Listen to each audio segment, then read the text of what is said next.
महाराष्ट्र के care taker मुख्यमंत्री एकनाथ शिंदे ने आज ठाणे में अपने घर पे एक प्रेस कॉन्फ्रेंस की और वहां पर मीडिया कर्मियों को संबोधित करते हुए उन्होंने कहा कि 2.5 साल का जो मेरा कार्यकाल था उसमें बड़े पैमाने पे महाराष्ट्र का विकास हुआ। वहीं उन्होंने लाडली बहन योजना के साथ साथ बहुत सारे काम को गिनाए और चाहे सीलिंग का काम हो या अटल सेतु का कार्य हो, इन सब में गति की भी उन्होंने बात कही। और इतना ही नहीं, उन्होंने इतना भी कहा कि करोड़ों रुपया खर्च करके यहाँ पर युद्ध स्तर पर महाराष्ट्र के विकास का कार्य जो है किया गया है। वहीं दूसरी तरफ उन्होंने ये भी कहा कि 2.5 साल में जब वह शिवसेना से बाहर आए थे, यानी कि यूबीटी शिवसेना से जब वो बाहर हुए थे, तब उन्होंने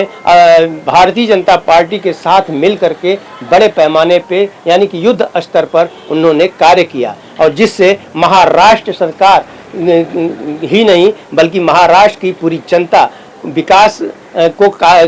के कार्य को देखा भी। और उन्होंने कहा कि 2.5 साल का जो कार्यकाल था उस दौरान अमित शाह मतलब हमारे देश के जो गृह मंत्री हैं और प्रधानमंत्री नरेंद्र मोदी की भी उन्होंने जिक्र की और उन्होंने कहा कि नरेंद्र मोदी और अमित शाह ने हमारे पीछे चट्टान की तरह खड़े थे 2.5 साल के कार्यकाल के दौरान। और उन्होंने ये भी आज कहा कि आने वाला समय जो मुख्यमंत्री कौन बनेगा, इन सारी मुद्दों पर भी उन्होंने बात करते हुए मीडिया से कहा कि मुख्यमंत्री कौन बनेगा इसकी बात नहीं करनी है, मैं कहाँ जा रहा हूँ कहाँ आ रहा हूँ ये भी बात इस समय नहीं करनी है, महाराष्ट्र के विकास की बात करनी है। मुख्यमंत्री तीनों दल के नेता मिल करके तय करेंगे। और उन्होंने ये भी कहा एकनाथ शिंदे ने कि हमको प्रधानमंत्री और गृह मंत्री दोनों का फ़ोन आया था और फ़ोन पे हमारी बातचीत हुई और बातचीत करने के बाद जो है मैंने उनको आश्वासन दिया। तो इससे साफ हो गया है कि भारतीय जनता पार्टी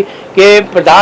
जो मुख्यमंत्री बनाने की बात कही जा रही है, तो एकनाथ शिंदे ने एक तरह से सिग्नल दे दिया है कि भारतीय जनता पार्टी का अगर मुख्यमंत्री होता है तो उन्हें कोई इतराज नहीं होगा। अब देखने की बात यह होगी कि एक बार फिर दिल्ली हाईकमान यानी भारतीय जनता पार्टी के वरिष्ठ नेताओं ने यहाँ के तीनों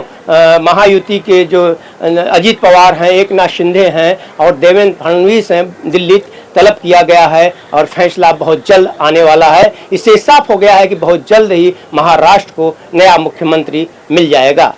ऑन टीवी न्यूज़ के लिए कैमरामैन फैयाज के साथ हरीश तिवारी।